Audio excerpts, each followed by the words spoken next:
When cities sleep under the blanket of night and the stars whisper to those who listen, souls begin to search for a warm story, scattered like light onto the pillows of dreams. We invite you on a different journey, a trip across time to the heart of the Egyptian desert, where a dream was born unlike any before it, and never repeated after. A dream carried by an eccentric pharaoh who saw the sun as a single god and abandoned palaces and temples to build a city of light in a land unknown to anyone. In this serene documentary, we will follow the steps of Akhenaten, the boy who became a king, the king who became a dream, and the dream that hid in the sands. Turn off the lights, and let the sun speak anew, more than 3,000 years ago, in the time of the pharaohs. Thebes was one of the most beautiful cities of ancient Egypt. It was a large and prosperous city, filled with temples and statues, where the god Ammonius was worshipped, and processions and festivals were held.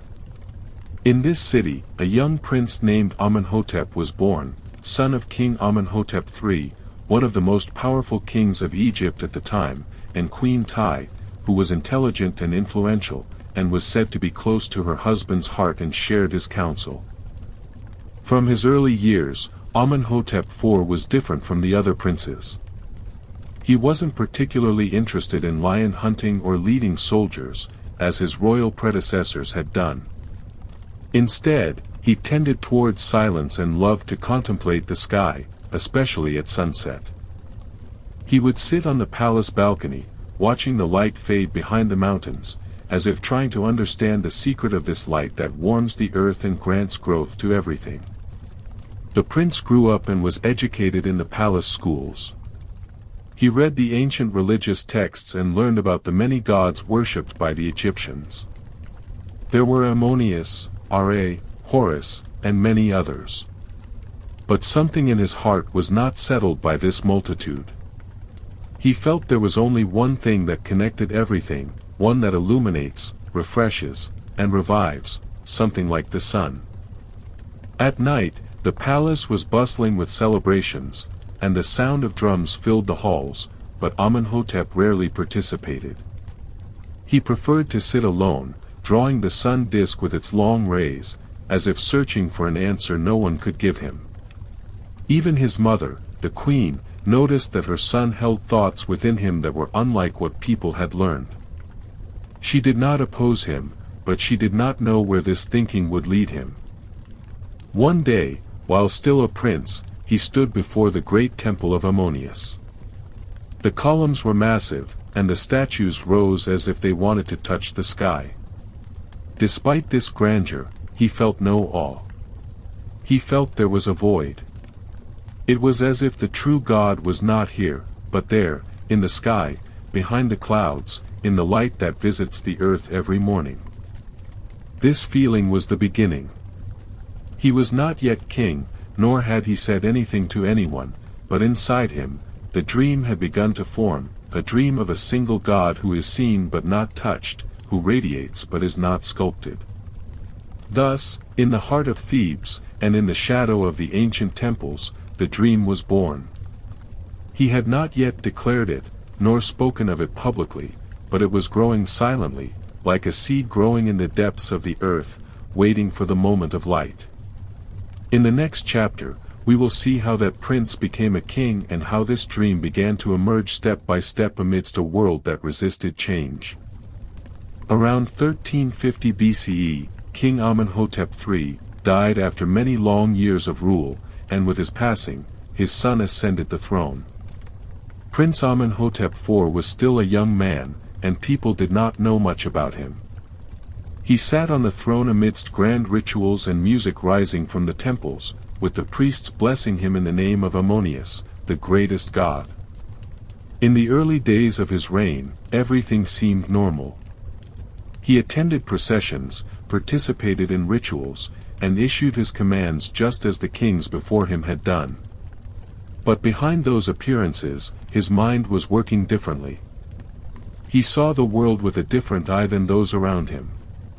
He felt uncomfortable before the colossal statues or inside the dark temples where incense was burned every day. He began to change silently. He declared nothing, but small signs began to reveal what was inside him. For example, he began requesting that the sun be drawn in royal inscriptions more often than usual, and he asked the scribes to write hymns describing the sun's light instead of praising the multiple gods. With time, he started to distance himself from Ammonius' name in his writings, as if intentionally marginalizing him slowly. Then, something significant happened. The king decided to build a new temple in Thebes, but he did not dedicate it to Ammonius, but to another god largely unknown to the people, Aten, the sun disk. Aten had no statue and no clear form, just a circle radiating light. When questioned, the king said, "Aten is the one who sends life into everything. He is the one who makes the crops grow, warms the skin, and lights the hearts." At that time, people began to wonder, is what the king is doing just a new addition to the gods, or does he want something bigger? As for the priests, they began to feel uneasy. Their influence was based on the worship of Ammonius. They owned the wealth and the temples, and it was not easy for them to see a young king trying to push them aside. But the king did not stop.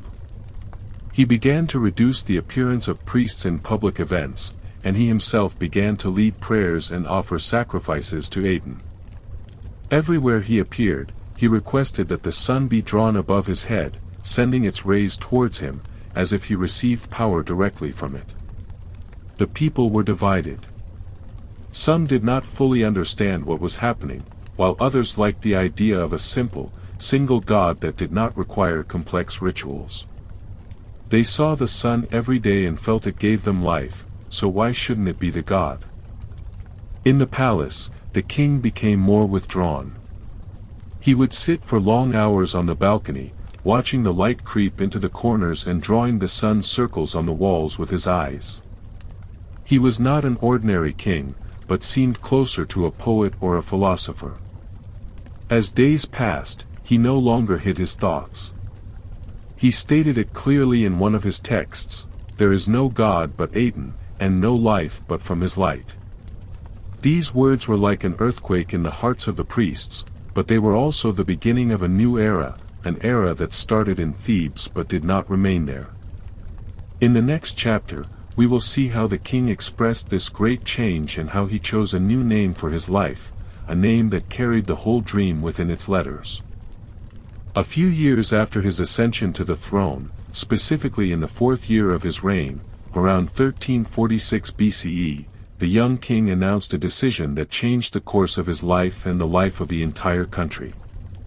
In a quiet yet powerful moment, he stood before the palace officials and declared that he no longer wanted to be called Amenhotep IV. From that day on, he would be known by a new name, Akhenaten, meaning effective for Aten or servant of Aten. This change was more than just a name swap. It was not a simple step, but a clear declaration of the birth of a new idea, a new creed, and a new life. Akhenaten no longer wanted only to talk about Aten, he wanted his name to be intrinsically linked to him. Every letter in this name carried the new meaning that the king began to live by. He had now become, before all, a servant of the sun, a voice for the light, and an example of the one God. This change did not come out of nowhere. The king had contemplated for a long time the meaning of life and the secret of the light that illuminates the earth every morning.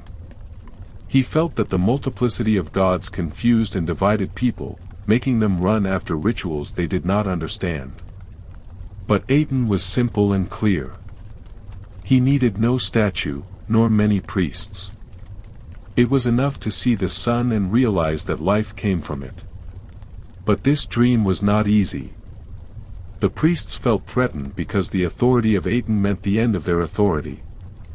They controlled the temples, the money, and the minds of the people, and Akhenaten, in the name of Aten, came to tell them that they were not the mediators between the people and the god. Suddenly, the king became the only one who prayed, chanted the hymns, and offered the sacrifices.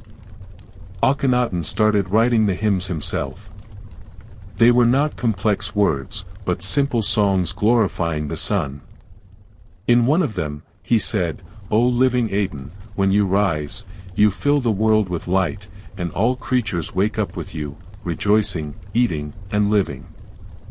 These words were recited every morning, in the direct sunlight, without shadows, without statues. The king issued new commands. He did not want the names of other gods mentioned in the new temples. Even the inscriptions no longer showed the old gods. Only the sun, only Aten. A disk sending out long rays that end in hands giving life to everything, to the earth, the plants, the animals, and the king and his family. Not all people were against these changes. Some liked the simplicity and were impressed by the idea that the god was close, visible every day without secrets. Others, however, were afraid, not knowing if what the king was doing would bring good fortune or the wrath of the other gods.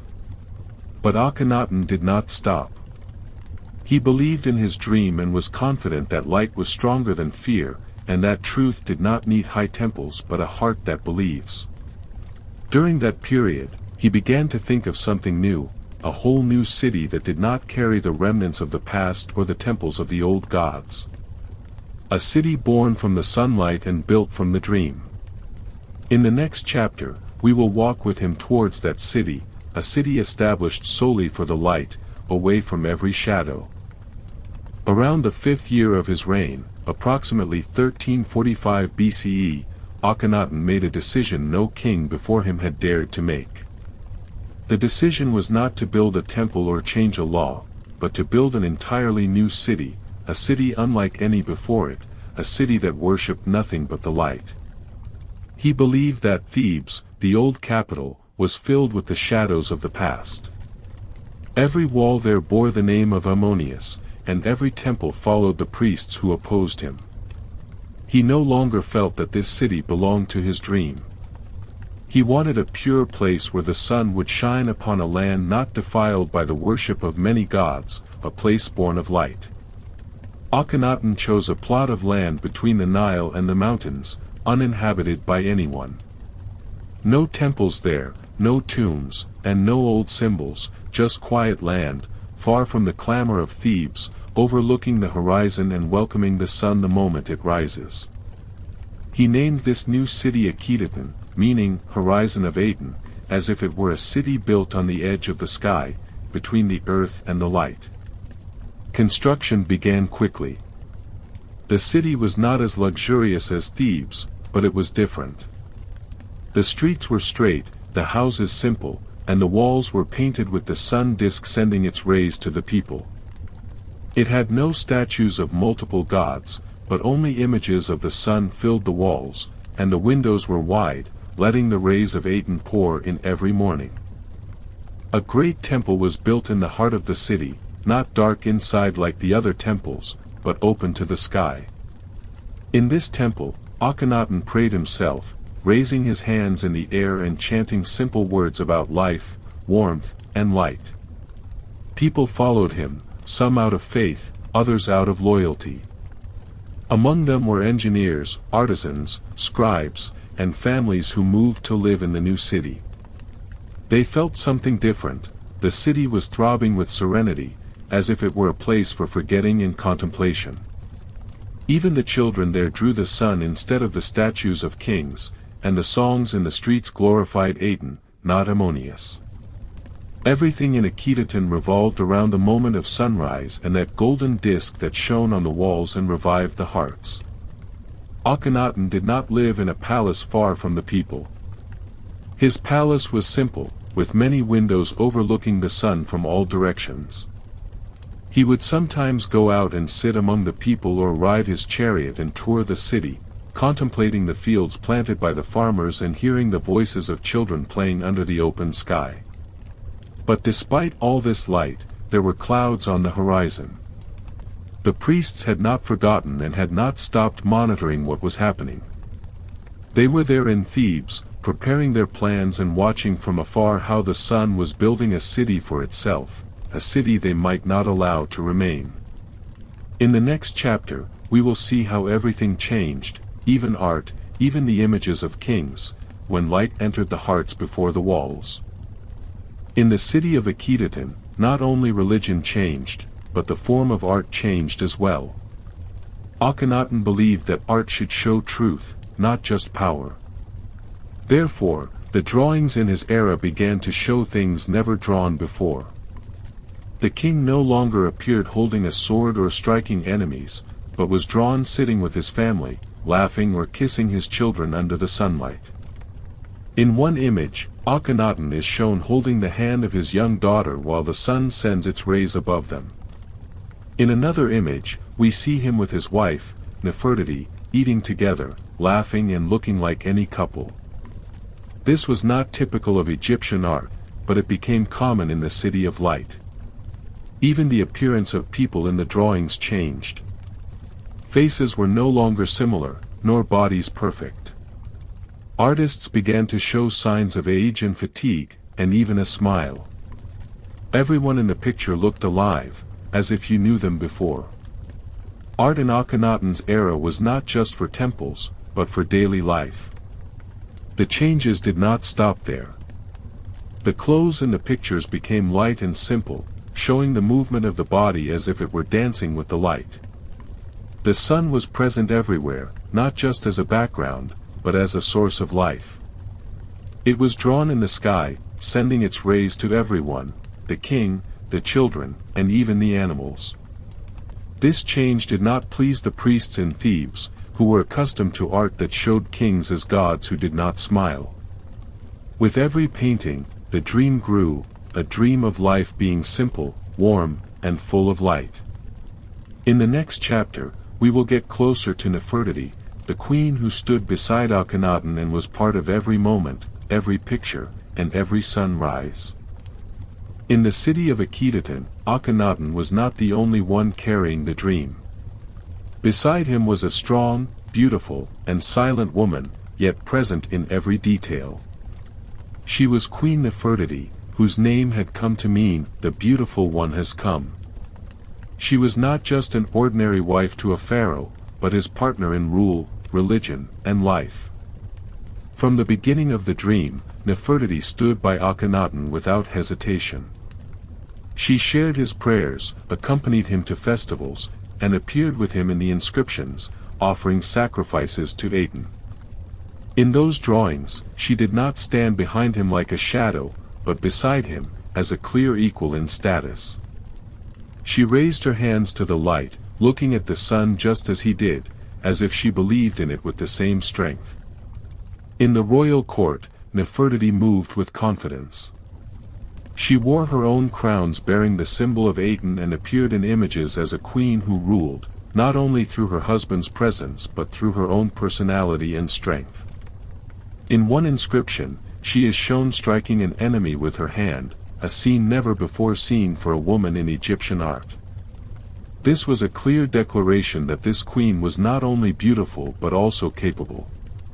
Her relationship with Akhenaten was closer to a spiritual partnership. She did not just love him as a husband but shared his idea of monotheism. She accompanied him in building the city, sat beside him in the open temple, and listened to the new hymns he wrote about Aten. It is said that she helped spread the idea of the one God among women, especially within the palace and among the royal families.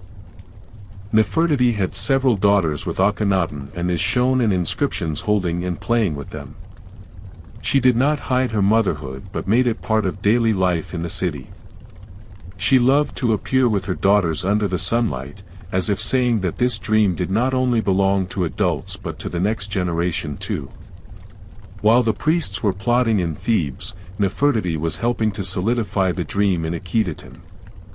She may not have carried a sword, but she fought in her own way, with words, participation, and steadfastness. But despite all this presence, Nefertiti remained a mystery. No one knows exactly how her life ended or where she was buried. She disappeared from the inscriptions suddenly, just as she had appeared suddenly. Some said she died early, and others said she ruled alone after Akhenaten's death under a different name, but the truth remained lost in the sand. In the next chapter, we will see what happened after the city's establishment, those years Akhetaten lived in serenity before the clouds began to reappear. In the first years after the construction of Akhetaten, it seemed as if the dream had come true. The sun rose every morning on new homes, quiet streets, and people living in peace. There was no sound of war, no shadow of angry priests, and no statues of multiple gods. Everything revolved around Aten, the one god who sent his light to everyone. Akhenaten would leave his simple palace to stroll among the people, greet the farmers, personally supervise the construction work at the temple, and sometimes sit with the scribes who recorded the new hymns. People felt that he was not just a king, but a human being who lived among them, rejoiced with them, and contemplated the light with them. In the city, everything had a different order. There were no complex rituals or loud celebrations, but simple prayers held at sunrise, light hymns recited in the open temples, and songs for children teaching them the love of light. Even workdays began and ended with the sun. When it set, the city slept in complete tranquility, as if it were a heart breathing to the rhythm of the light. Art continued to evolve. New drawings appeared showing daily life in its simple details, a mother cooking, a child running, an elderly person sitting in the shade of a palm tree. These images were hung in houses and drawn on the temple walls, as if the entire city had become an open book about life. In the old cities like Thebes and Memphis, people began to feel uncomfortable with the absence of the gods they were accustomed to worshipping. They asked, "Why do we no longer pray to Ammonius? Where have our old rituals disappeared?" Even some soldiers complained that they did not know whom to pray to before going to battle. The priests in Thebes did not forget what Akhenaten had done. They waited in silence, watching from afar. They did not attack openly, but they began to convince people that what was happening in the new city was not natural, that the old gods were angry, and that chaos was inevitably coming. Although the sun still rose every morning, worry began to creep into hearts. It was not clear where the danger would come from, but the feeling of it grew day by day. In the next chapter, we will see how it began to break and how the sun turned from a symbol of warmth into a long shadow, paving the way for the end of the dream. Around the 17th year of Akhenaten's reign, approximately 1336 BCE, signs of collapse began to appear clearly. At first, no one noticed. Life seemed to continue as it always had, but everything changed beneath the surface. Crops began to fail, water diminished, and drought struck the edges of the country. With the drought came hunger. People began to grumble, asking, "Where is Aten? Why does he not save us?" Soldiers returned from the borders with many complaints. Tribes began to attack small cities, and the defense system, once strong, became weak. There was no one to lead the army as before.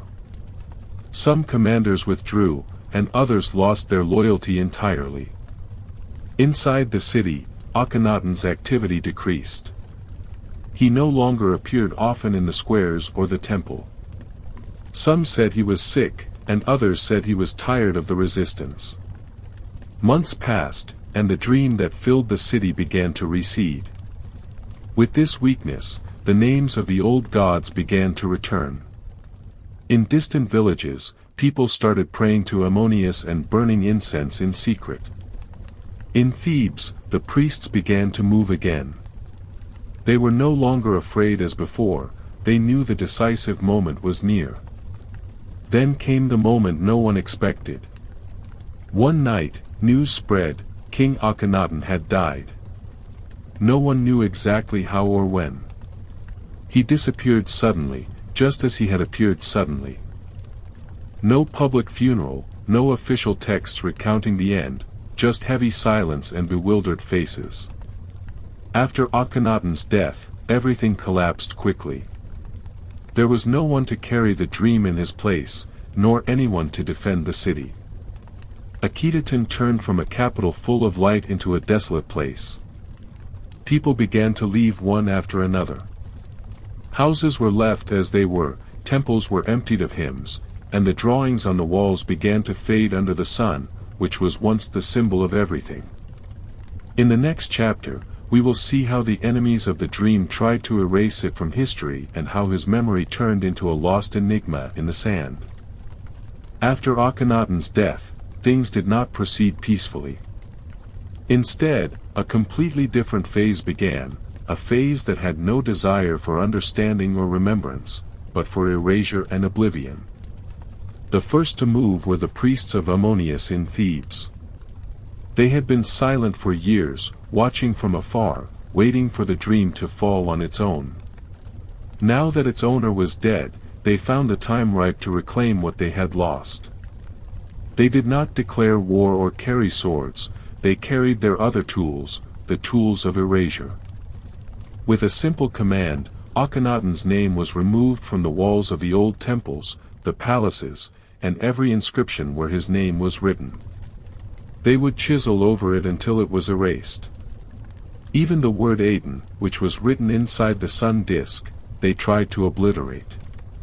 They did not want any trace left of this king or his god. Then they moved to the statues in Thebes, Memphis, and nearby cities. Every statue of Akhenaten, Nefertiti, or their daughters was smashed, as if they wanted to break the dream with stone before it crumbled in memory. Even the family photos were not spared from this anger. Even the inscriptions that showed moments of love and fatherhood were mercilessly wiped away. As for the city of Akhetaten itself, its existence did not last long. After the residents left, it became deserted, then began to be looted and dismantled. Its stones were carried away to build other cities, and its columns disappeared under the sands. It was no longer the capital, nor even a place mentioned in official records, as if it had never existed. Nefertiti also vanished from the records suddenly, no tomb, no statue, no clear ending. Some said she died before Akhenaten, and others said she lived after him under another name, but the truth was never known. All that remained was silence and smashed faces on the walls. Things did not stop at erasure only, a process of replacement began. New kings came and restored the worship of Amun. The priests returned to their positions, and the old rituals were revived as they had been. Even children in schools no longer heard the names of Akhenaten or Aten, only the names that history allowed anew. In the next chapter, we will go to the place where the last trace remained, between the sands, between the stones, where the sun still leaves a faint mark of a time when light was a song, not just a memory. Today, after more than 3,300 years, the traveler stands in a dry land called el-Amarna. No palaces, no colossal statues, just scattered stones and foundations of houses buried under the sand. The place is silent, and the wind passes over it slowly, as if guarding a secret forgotten long ago. This land looks lifeless today, but it has not lost everything. Among the stones, there are still simple inscriptions showing King Akhenaten raising his hands to the sun, and the rays of Aten extending towards him, just as they were thousands of years ago. Some images are effaced, and some words are barely readable, but the trace remains. Archaeologists who visited the place found fragments of pottery, pieces of statues, and tools used by people in their daily lives. These things, despite their smallness, tell a story not written in ink, but lived in the dust of the city. Today, when the visitor stands there, they hear no sound, but there is an undeniable feeling, as if the place still retains a spirit, the spirit of its owner. It is as if the sun that shone on this dream still passes over it every morning, telling the earth that light is not easily erased. Perhaps Akhenaten's name was forgotten, and perhaps his temples were obliterated, but his dream remained in the drawings, in the stones, and in the heart searching for a simpler meaning of worship. A dream that did not end, but merely slept, like seeds under the soil, waiting for a sun to awaken them anew.